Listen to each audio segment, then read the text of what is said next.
જેતપુરની alpha English સ્કૂલમાં વર્ગખંડમાં વિદ્યાર્થીઓ વચ્ચે થયેલી મારામારીના સીસીટીવી વિડીયો સામે આવતા શિક્ષણ જગતમાં ચકચાર મચી છે।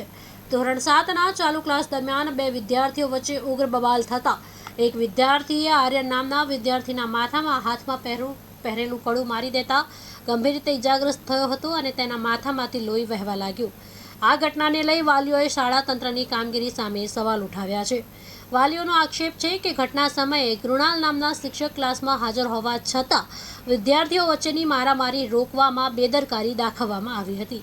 બીજી તરફ શાળા તંત્ર દ્વારા શિક્ષક ક્લાસમાં હાજર ન હોવાનો દાવો કરવામાં આવ્યો હતો, પરંતુ સામે આવેલા સીસીટીવી વિડીયોમાં શિક્ષકની હાજરી દેખાતી હોવાનો વાલીઓનો દાવો છે।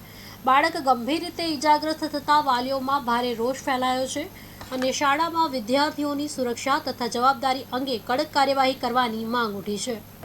સંજયભાઈ, શું ઘટના બની હતી આલ્ફા સ્કૂલમાં? ઘટના સાહેબ એવી હતી કે ચાલુ જાણે ફોન આવ્યો આ મને સાહેબનો કે છોકરા તમારા બાયધા છે। એટલે હું અહીંયા સ્કૂલે ગયો એટલે મારા છોકરાને માથામાં લોહી નીકળ્યું લાગી ગયું છે, માથામાં લોહીને શર્ટ આખો ભરાઈ ગયેલો હતો।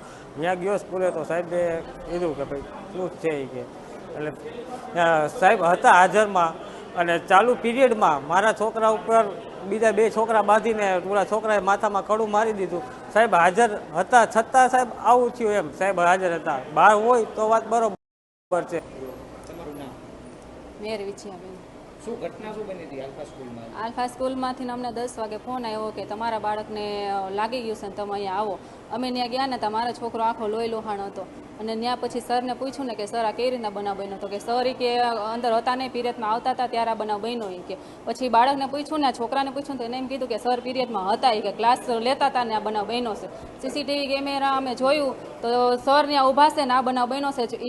બે છોકરા બાંધ્યા, એમાં એ છોકરાને હાથમાં કડું પહેર્યું હતું ને કડું આને મારી દીધું અને સર ત્યાં હાજરમાં હતા।